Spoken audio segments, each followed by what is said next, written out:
Good morning. Thank you very much for the introduction. Again, my name is Carly Funk. I'm going to be the moderator for this segment.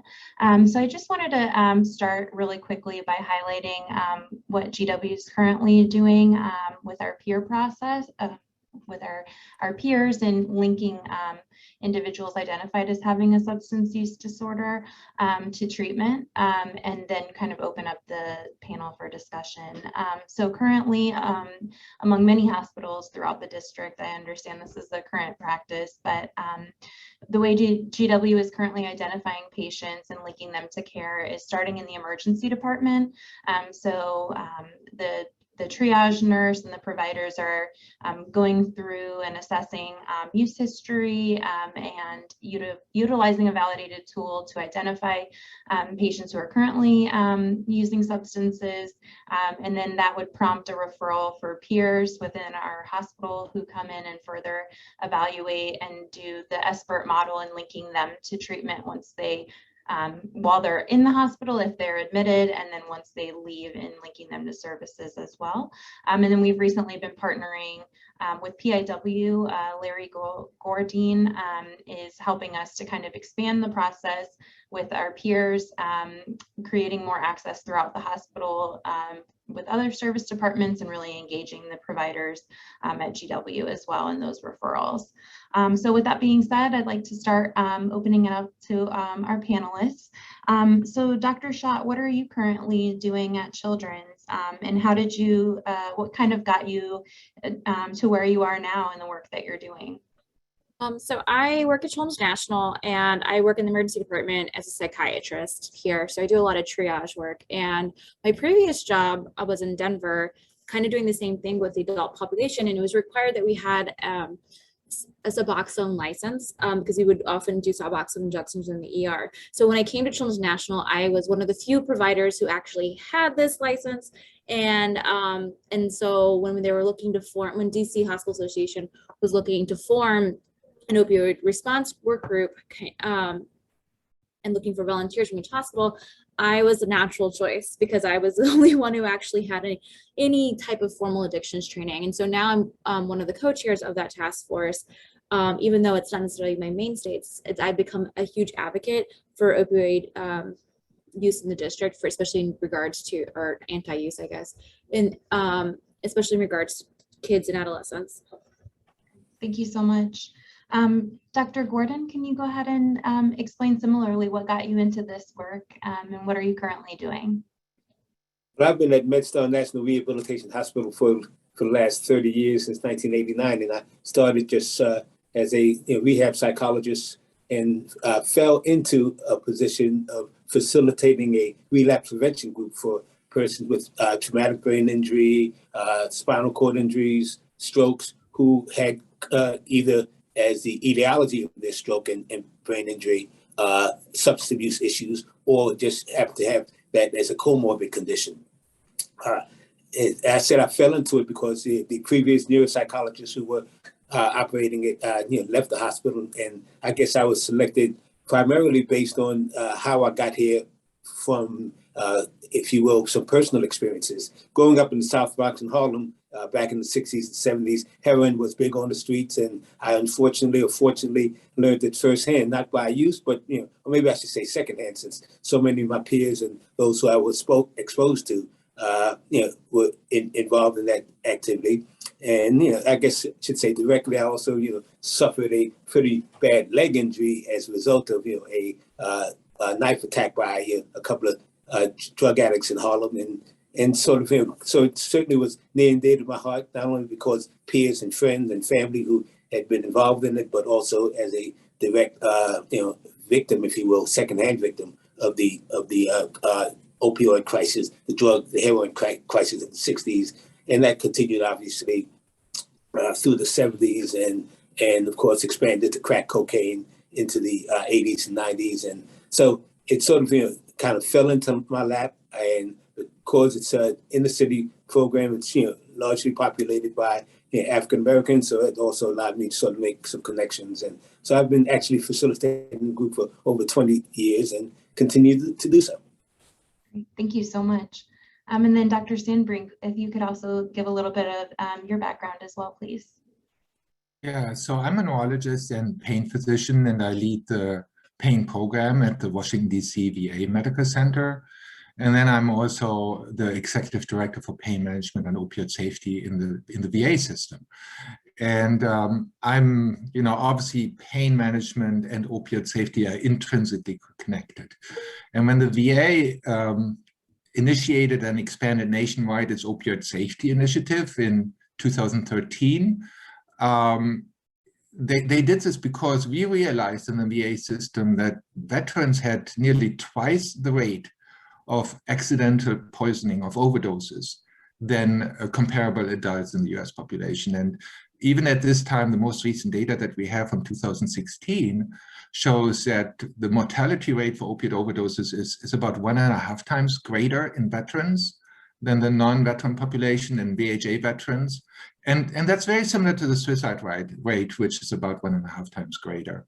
So we really, I think, have founded our opioid safety initiative, therefore, on the principles, on one hand, of educating the patients and educating our providers, providing really better pain management options, so behavioral pain care, complementary integrative health modalities, interdisciplinary rehabilitation programs, and then, of course, risk mitigation when opioids are clinically indicated, right? Our drug screens, our informed consent, PDMPs, naloxone prescribing, dashboards, inpatient pain, and access to inpatient OUD and SUD consults, and really then, of course, expanding treatment options for OUD care.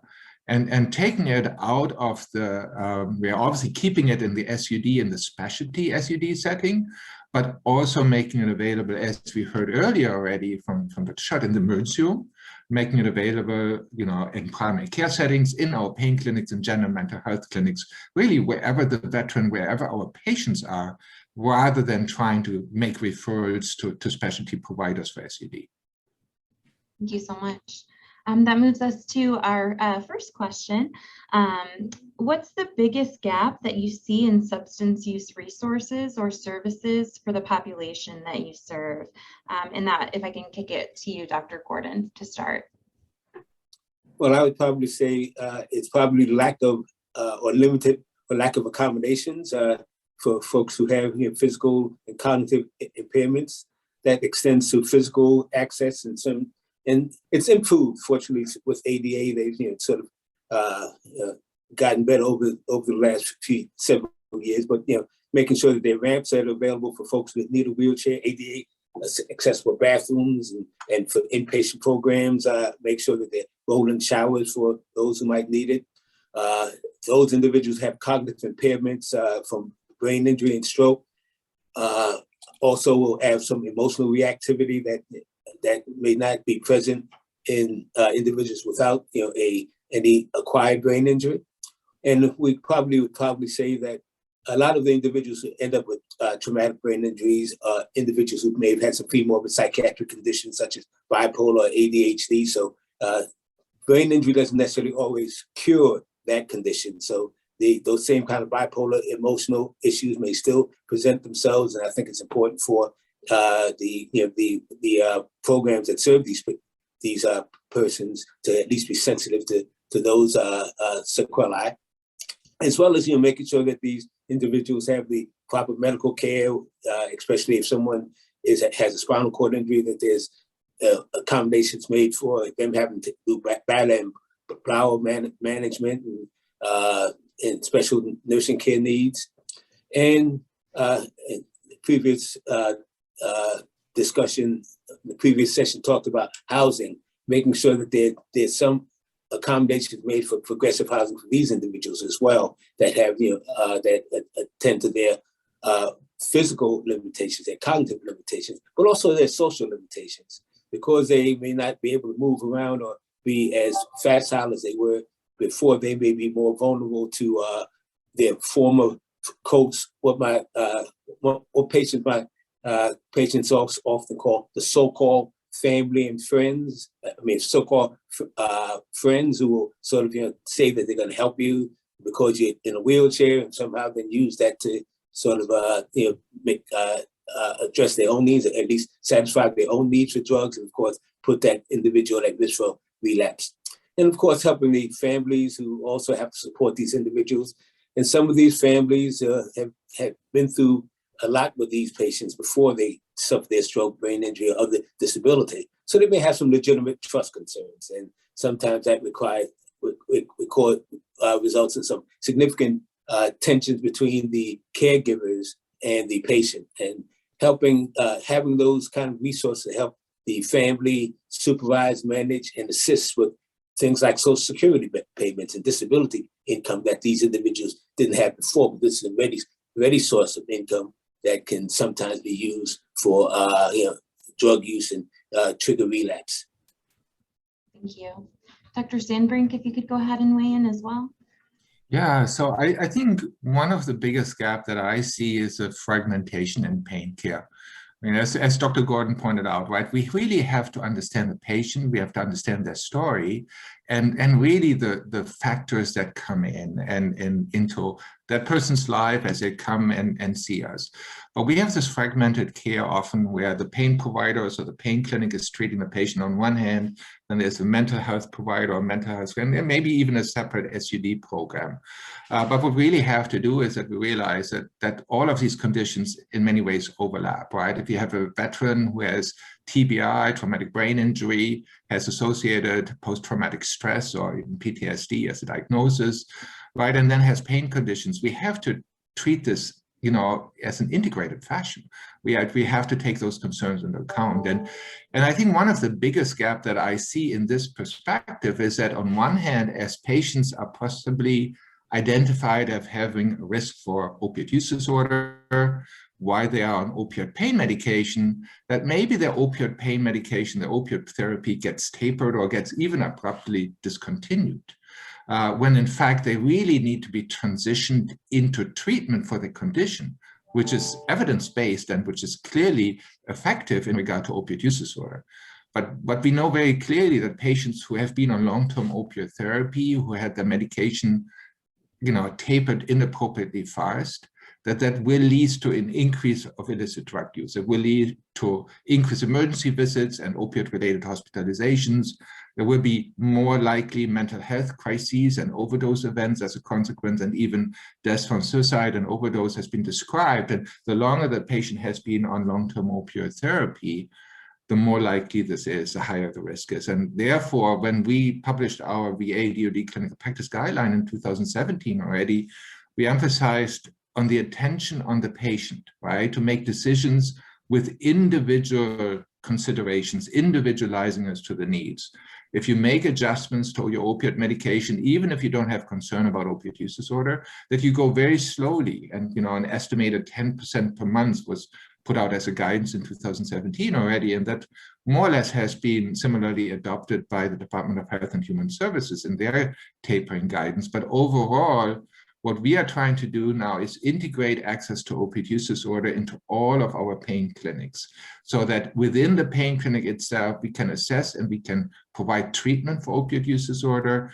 As we do at our DCVA pain clinic, we have our specialty SUD program. Obviously, we have an opioid therapy program, an OTP, that provides methadone, access to methadone treatment and buprenorphine treatment. But in addition, in conjunction with our SUD program, we have integrated access to buprenorphine prescribing within our pain clinic. Thank you.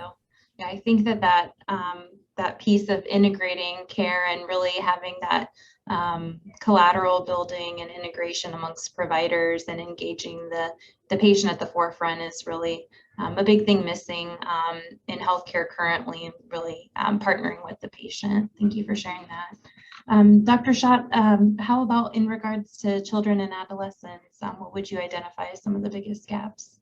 I would say that one of the biggest gaps here in the district is really access to care. So there are three core service agencies right now that actually provide substance use treatment to children and adolescents, and only one of them, which is really evidence-based when we actually were looking into it.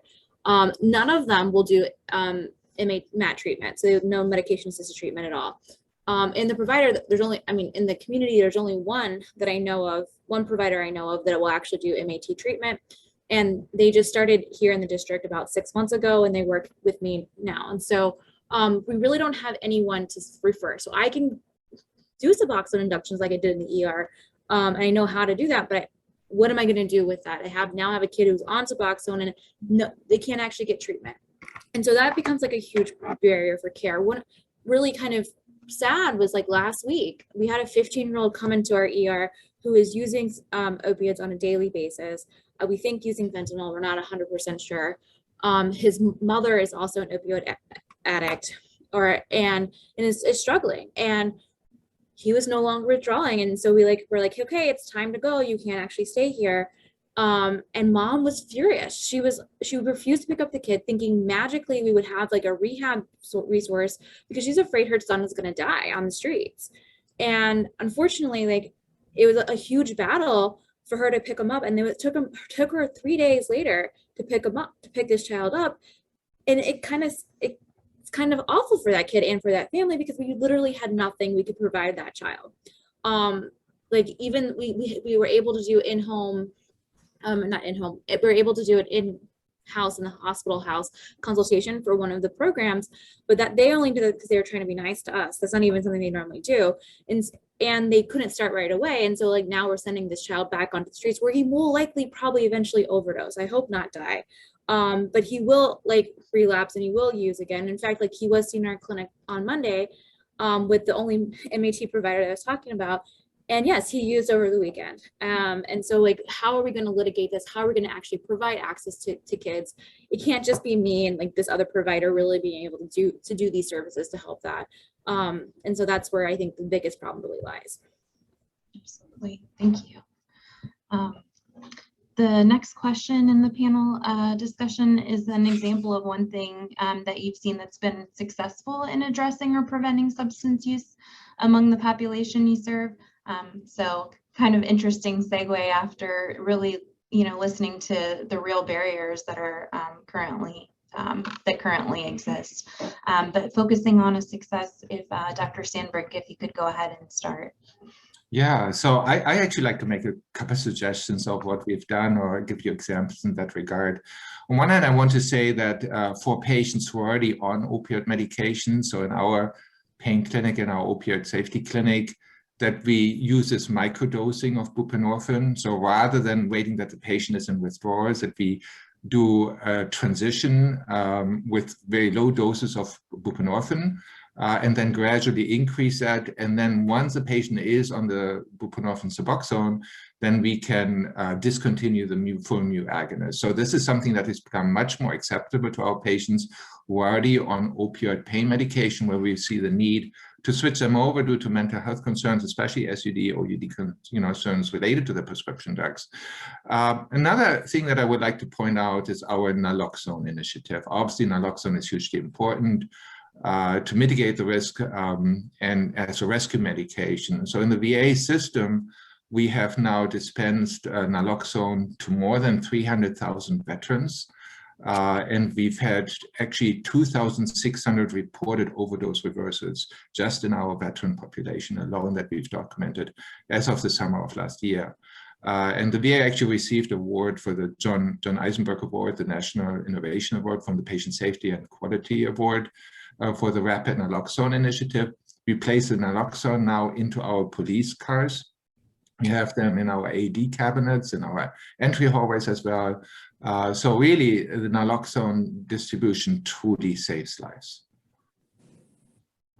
That's a huge success. That's a significant number. That's amazing. Thank you. Dr. Schott, if I could ask you the same question. Yeah, so it's hard to say what's really working in the district because there's just not any services. And so I was thinking about this question, and I'm really thinking about my previous job when I was in Denver. There was a huge fellowship with addiction, and actually the head of the department was actually addiction trained. And a child psychiatrist. And so what he did was actually create like a PHP, so a partial hospitalization program, and IOP programs, intensive outpatient programs, like integrated into schools, using mental health resources and social workers to actually really get involved in the nitty-gritty in the day-to-day life of it.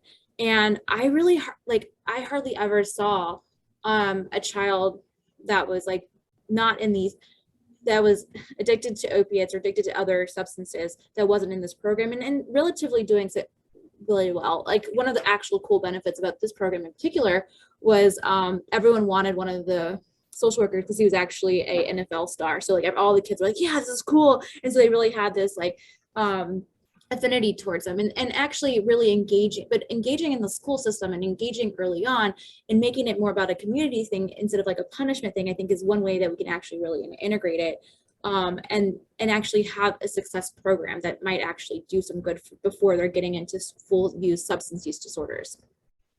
Thank you. And Dr. Gordon, if you could highlight a success or something that you've previously seen as an effective approach to care.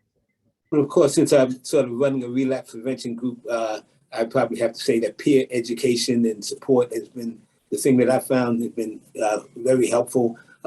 With my patient population, these individuals normally get a pretty significant injury that causes them to come to the hospital. So they sometimes will bypass, if you will, the emergency room where an expert program might be able to be instituted. They may be a noxic brain injury, so they may be so far out of it so that kind of intervention can't be done, and they may be in acute in ICUs for prolonged periods of time, and then right after that, of course, by that time they've kind of detoxed for the most part, at least enough to be able to get them to inpatient rehab.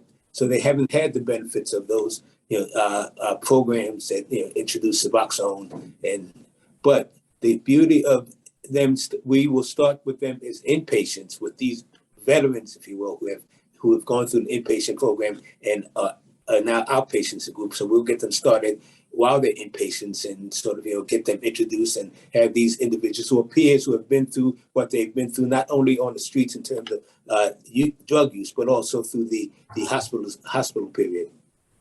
Some of these individuals, as you all know, did not overdose just once. This is sort of often a repeat pattern. Dr. Schott talked about, this young person who likely will do it again. We hope not fatal.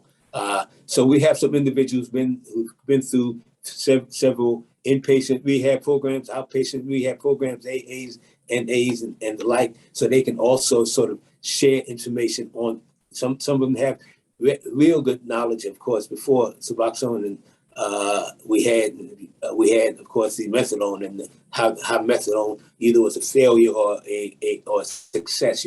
When to use it, all of those things. So they're able to speak the language from the streets that these individuals who just come from acute phase of their injury to more chronic conditions. And so I find it helpful to just have that peer support who've been through not only drugs, but also the disability community, and can help these individuals who've been able to successfully navigate the system towards even housing and how to deal with your family and doctors. And we talked about some of these individuals still have significant physical pain.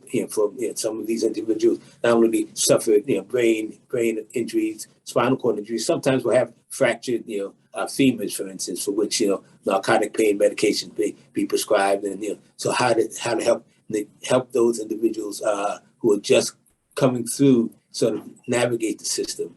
And that's done best, I found, with peers. I love the idea of the peer recovery coaches in emergency rooms. It would be nice to make sure that some of those individuals also have experience with individuals who've had physical disabilities as well as cognitive impairments. But still, I think that peer,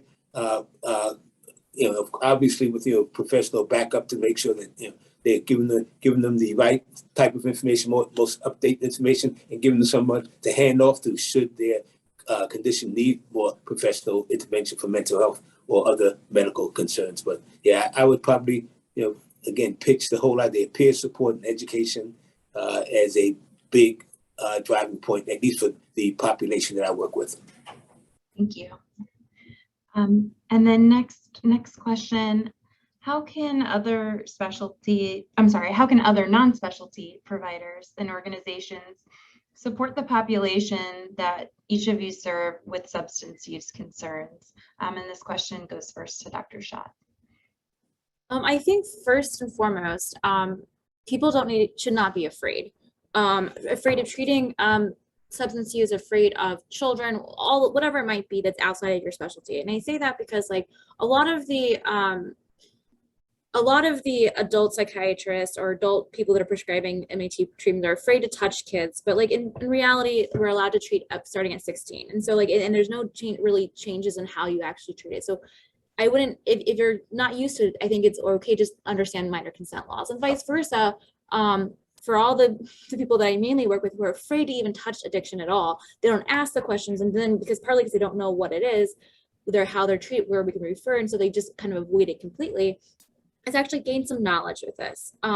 Be okay with asking, even if you don't even have the referral system, because we really don't even know how much or how little of a problem this is in the district for younger kids. And so if we're not asking, then we're really never going to know.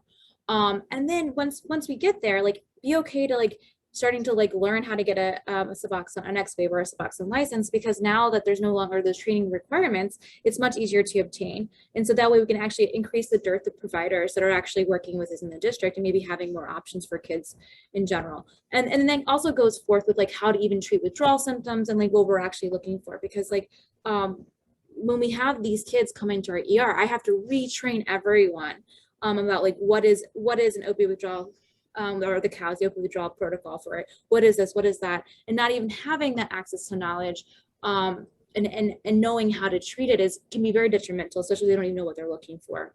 And so I think really it's all about not being scared and broadening your horizon so we can actually increase the workforce and increase the ability to treat these kiddos. I say kiddos first, but like, because we don't want them to become someone else's patient. We don't want them to become addicted. And we actually treat it early on, we might actually prevent like a use disorder from actually even occurring.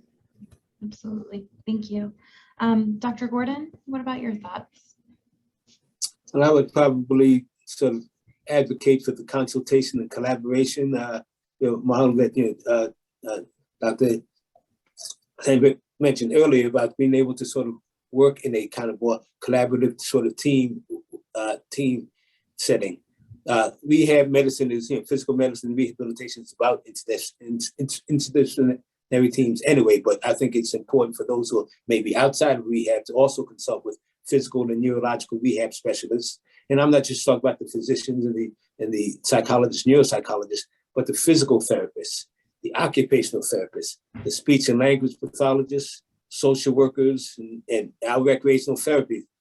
Matter of fact, at one point I was running this group that I'm running with now with a recreational therapist, because often we call these drugs that these individuals use recreational drugs, and the individuals who are addicted to it, that's what they did with all their free time, either using or finding out how they're going to use, and so in terms of seeking it. So trying to figure out, okay, now that you're no longer using, and now that you're in a wheelchair, but first of all, now that you're no longer using that for recreation, what do you replace that with? Both in terms of your recreational leisure activities, but also in terms of your peers and the like. And since you can't necessarily move around the way you used to, or be able to communicate the way you used to, it's important to be able to have someone who can kind of give us some insights on adaptive ways for them to sort of, in terms of mobility, in terms of taking care of themselves, in terms of communication, in terms of social resources, in terms of the disability benefits that they may or may not be entitled to, the vocational rehab services that might help them. I have one person who suffered a anoxic brain injury after overdosing on heroin and Xanax, who wanted to become a peer recovery coach. And he has some significant cognitive impairments that may make it hard for him to reach that, but he wanted to at least get some training in it. And he got some training in it. The challenge then was being able to do the internship, or at least the practical part of it, because he wasn't able to move around as well as, because he was still hemiplegic from his brain injury. But still, the whole idea of trying to find ways to sort of get these individuals proactively engaged. And again, we talked about the pain that some of these individuals still may be suffering, and they then have to go out and sort of interact with medical doctors and sort of get their pain medications, or at least their pain needs served, oftentimes with medication. And the challenge they often complain they face is this sort of stigma that this kind of harsh treatment that individuals may sort of, the way they talk to them, they get the impression that the reason why they may be denied certain medications or these asked questions because of their drug history, and that sometimes sort of makes them hesitant to go to medical appointments. So trying to figure out how to do that in a compassionate yet non-stigmatizing way, certainly being able to let them know the reasons why you're asking the questions, that you really do have concerns about their pain, their real pain, but want to make sure that it doesn't get exacerbated and perpetuate possible relapse or other conditions. And of course, that requires knowing all the other medications that some of these persons are on for spasms and some bladder control issues and things of that nature that sometimes may not work well with certain pain medication, especially if someone has a spinal cord injury where their bowels may not be functioning as well. They certainly may have to take all that into consideration. So again, I probably go back to the whole idea of consult, collaborate, and sort of work as a team and be open to asking questions and seeking solutions as anyone else, not sort of being afraid of sort of reaching out and asking for help. Thank you. And Dr. Sandbrink, if you could weigh in as well. Yeah, as was just pointed out, I think coordination of care is most important, right? Integration of services. So if you have a veteran that receives care in your population, somebody who may come to your emergency room, know what the VA may also offer. In particular, reach out to if they have a primary care provider at the VA system, that you actually communicate with the VA providers. Too often, we don't really have a chance to talk to the providers in the community and provide the information that we may have that can help with the treatment, right, and their diagnosis. So communicate with the VHA providers. We are in a different system than most hospitals, obviously, but at the same time, we are there to coordinate care. We have many veterans now who get their care in the community as well. And even with those, often the records are incomplete, and we are asking the providers in the field to really reach out to, again, our primary care providers, but also our mental health providers. Too often patients may receive specialty care in the community, but maybe have a mental health provider in the VA system. And maybe there's opiate prescribing and benzodiazepine prescribing that isn't always recognized on the PDMP right away, right? I mean, so, or that the patient may not be open about. So again, I want to encourage everybody to reach out to other providers that your patient, the person you serve, that they have maybe available, whether that's in the VA system or not. So we all need to coordinate better our services. But specifically for veterans, I think it's also to understand the veterans' history, right? They come with often with a very particular history in regard to their deployments, their mental health concerns that they have, to try to understand what may be veteran specific about the population as they come to you. Our community care program has really good training about that as well, that's externally available. And, if you have any, if they have lack of resources, we in the VA system are usually available there. We have mental health resources. So refer the patient back to us, where maybe the access to OUD treatment is available, whether we do it over telehealth, even for patients who live rather remotely, or whether we do it through integration through our SUD specialty care program. We really try to reach the veterans no matter where they are, making our services available with all the virtual care that we've learned to utilize so well in the last couple of years. So that's something where we can communicate with veterans, but we can also use this to communicate with other providers. Thank you so much. I'm going to go ahead and open it up really quickly to some of the questions. Dr. Sandbrink, you mentioned microdosing. This is more acceptable to patients, but harder to do at scale since it isn't standardized. Do you think more healthcare facilities or providers should do it? How do we build acceptability and confidence among providers inducing with MAT more generally? Yeah, so thank you for that question about the microdosing. I mentioned it among others to create more interest and awareness about it. You know, there are different protocols. It really isn't that new. It has been published in the last several years, both I think for patients who may be using illicit drugs, but in particular for patients already on prescription medication.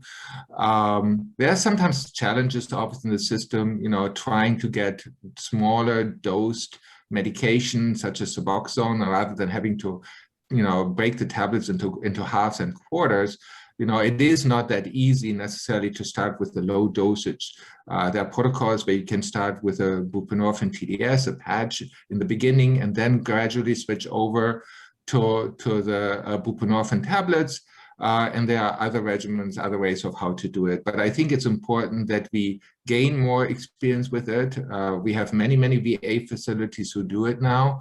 I think it's easier to do, I think, if you come from a prescription medication, opioid medication, and make the switch that way, and you have this close collaboration with the patient that you can trust as they take that medication home, and you do your daily guidance or, you know, your regimen to switch this over. So it's really not for our practice setting, but it is certainly a way to engage and interest patients into this. The switch is just much easier and acceptable, much more acceptable for patients as we approach them about it. Because in the beginning, we're not taking things away as a first step. The first step is adding something on. In very low dosage, we're gradually increasing it. And only when we reach the higher dosages, that's when we take the prescription opioid medication, the mu agonist, away. Thank you. This question is for Dr. Gordon. What advice would you give to other clinicians or hospitals who are interested in providing space for patients with similar experiences to connect? Are there lessons learned from MNRH that can apply to non-rehabilitation facilities? I'll take the last part first, and hopefully I can remember the first part second. But yes, I think there's lessons we learned from you know, in our age experiences. Of course, I don't know that someone has to suffer a permanent disability for one to sort of have to make accommodations for their physical or even cognitive or even emotional limitations. Because one doesn't have to have a brain injury to have cognitive limitations. So it could be someone who's coming into just a regular hospital, even primary care physician care center, where someone because of their prolonged substance use or other related health concerns, may have challenges with mobility or processing speed, and being able to make sure that there's someone there who can at least, even in a sense, again, kind of like a peer recovery coach, but have someone who's is able to connect with that person and make that person provide the education in a way that's that's kind of culturally relevant, that's consistent with their specific background, their specific needs, and again, the whole idea of collaboration across disciplines shouldn't be just a physical rehab. I think that should apply in other settings. Sometimes in whether it be a private office setting, sometimes it's the receptionist who may be able to make connection with a patient that a physician can't, but being able to sort of allow that to happen, some way to sort of make that person feel welcomed enough to be able to talk about what their limitations are and accept the guidance of the professionals in terms of treatment options and recommendations. And the other part had to do with what advice would you give to other clinicians or hospitals who are interested in providing space for patients with similar experiences to connect? Yeah, again, I'd probably sort of encourage, and fortunately, there are certain hospitals already who have peer recovery coaches in their settings, so I would probably say that can be expanded. Volunteer opportunities are also a way to sort of give back to the community, and sometimes being able to open the volunteer ranks to individuals who want to sort of share their experiences to make sure that others don't sort of fall into the same trap that they did.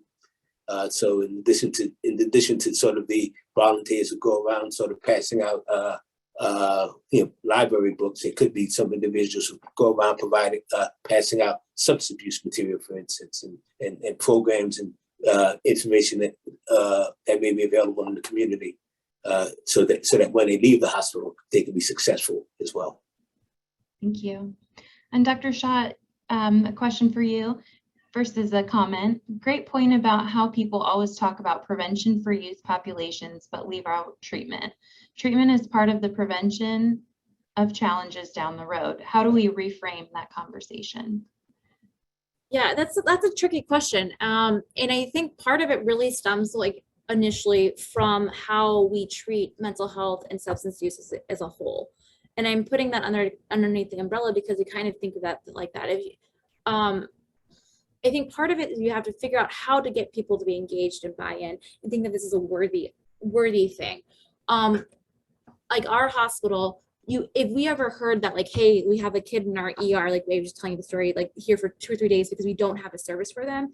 But imagine instead of it being mental health or substance use, it's actually because it's cancer. You would hear up in flames, everyone would be like, oh my gosh, Children's National is not treating cancer kids. They're not doing this. And we would probably be changing that and getting a whole bunch of donors and actually right away to actually fix that problem. And it'd be national news probably. But when we see that with substance use or mental health or in that whole umbrella altogether, that is not the case. This has been an ongoing issue for decades across the nation, not just here. And so how do we really make this sexy, I guess? How do we make mental health and substance use sexy and actually get people to buy in and think this actually is an issue? And how do we actually change that? And part of that, at least from a hospital setting, is one, regulatory thing. So if we're actually regulatory, not we are doing that to a degree for the adult hospitals, we're oh, children, we don't have that issue, let's actually address it. And our hospital is very, very proud about being a top 10 hospital. And so and part of that is actually we have to abide by regulatory issues. So if we're actually able to put some law that's actually going to be seen by that, it's going to hold at least our hospital accountable. And actually having something probably similar for other organizations would be very helpful. And that's not necessarily, it's kind of a punitive way of actually addressing it, but it will actually at least address the needs and actually address it in a way that's, okay, we have to address it, else we're going to be fined or get a citation or something, which no one really wants. And then we have to find a way to actually entice funding and donors for this, because part of it is a lack of education, lack of workforce, lack of everything. And so if we're starting from scratch in the child community, how do we actually address it? And then addressing the stigma that's just innate in everybody. People feel substance use or even mental health too is your own problem. You can fix it. Why aren't you having this? Especially as a kid, oh, their parents are bad or whatever it might be. And that's not the reality. And so we have to address this in the community level and all around. And so it's not really a way we can actually it's hard to reframe that question because I don't know how to reframe it and how to get people to buy in, how to change things that have been going on for decades or even longer of people's mindsets and how we view it. And so first you got to probably start with like I said, the regulatory thing. So actually things will happen and that way it will create news and sensation. And then slowly I hope would trickle down and actually make changes. Thank you.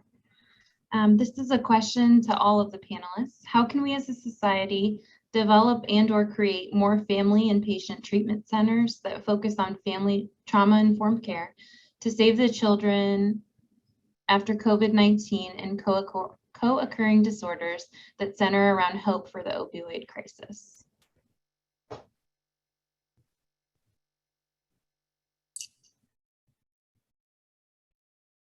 Another difficult question. My first instinct is really how are we addressing families, right? And we're not really taking it as a family unit in general. We're really taking it as an individual.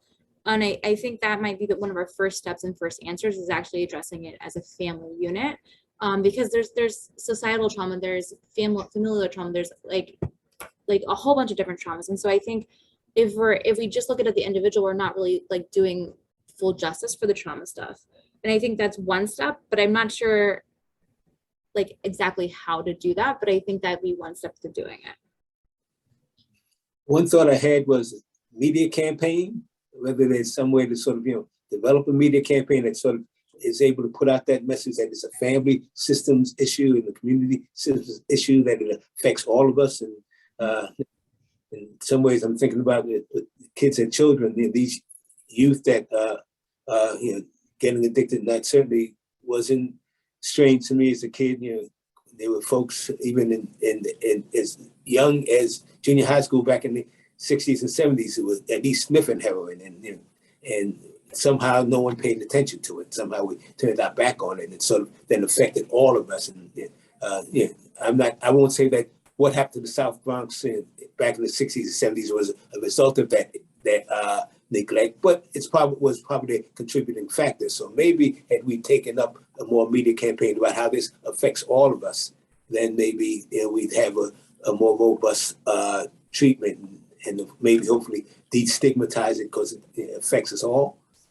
So just one thought that I had in terms of being able to launch public service announcements to sort of, and maybe get some celebrities as your, who was it? Was it a football player that you had that at least if you get them on board, and that sometimes will make a difference?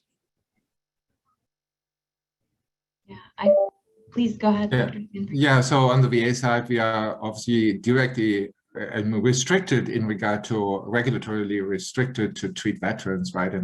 But at the same time, we all understand that every person is really embedded in their social network, right, in their framework, right, and talking to family members, involving them is hugely important for success. I think that's for any patient. As you have your patient, in your program, whether that's a pain program, whether that's your OUD program, SUD program, right, you obviously have to involve your family members.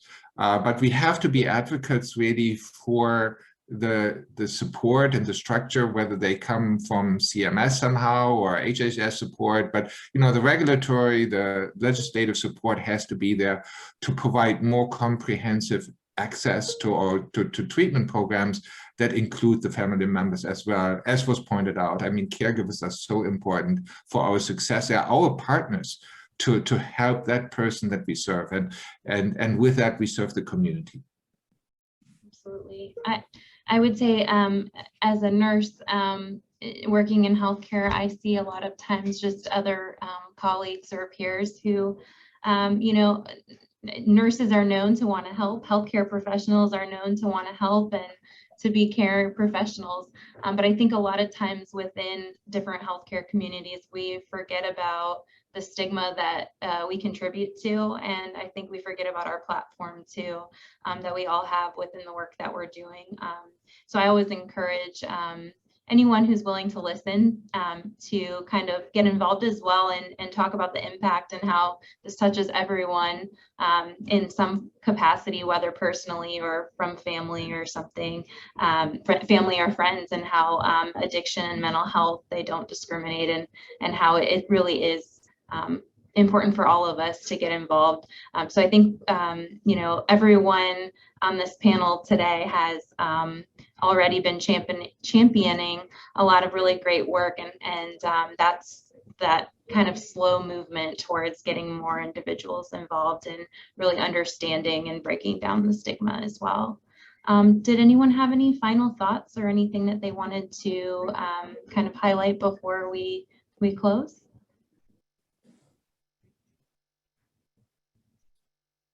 I want to at least ask Dr. Schott, because I was intrigued by the whole idea of Suboxone, and I know one of our MedStar psychiatrists who directs the northern hospitals, Dr. Elias Shai, has been advocating to get as many of our providers, both psychiatrists, non-psychiatrists, to learn how to do the Suboxone. And I'm not sure, have you found it resistance for physicians to learn about Suboxone treatment, maybe causing stigma and not wanting to deal with the patients or all of the issues involved with drug abuse?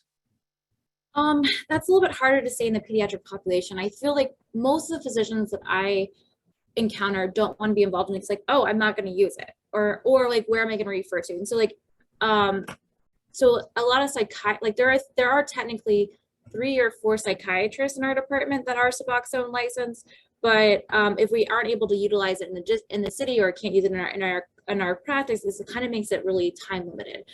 So that's part of it. Another barrier has been actually the training, and so like that went away. Oh gosh, I think about a year ago now. And so like that prevented a whole huge barrier, because we're already, physicians in general are already like inundated with like, we have to do so many CMEs, do these things, and like is, oh, now I have a special license and people are gonna call me. Like my uncle's a dentist, and like just for him prescribing pain medicine, he gets people calling him all the time. You're like, oh, prescribe me some pain medicine. So people are afraid of getting these unsolicited calls. And I'm actually on the I'm on the non-registered list, so I don't get these calls. Because I don't want people actually calling me up like, hey, give me Suboxone. Especially since I don't have any, like, I'm really working with children, not in the community that they're accepting. So I think there's multiple reasons. Part of it is stigma. Part of it is lack of resources. And part of it is educational barriers. And I think at least one of them, we're starting to break it down by saying it not being like, oh my gosh, you have to have a special license. No other part of medicine do you have to have a special license for it. I mean, we still have a special license, but at least not extra special barriers. And so it's a lot of components that's really contributing to why there's not enough Suboxone prescribers.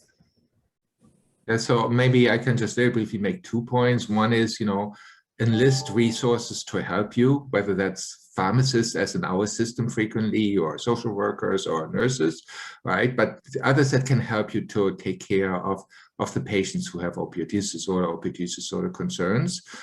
So that's the one aspect. But the second aspect I want to say is that you do make a difference. Right. I mean, we know that buprenorphine prescribing saves lives, right? I mean, studies show that, the necessary number to save a life is about 3 people with a buprenorphine treatment, right? I mean, think about that, how phenomenal, what a difference you can make in your community by you providing those services, but also by developing, and having others, with program development for these services. So I think it's important to remind us that this is important, and it does save lives, and it truly makes a difference to the population. Beautiful way to close. Thank you so much. And thank you everyone for your participation and really thoughtful contributions to the panel. With that, I want to turn it over to Gail Hurt.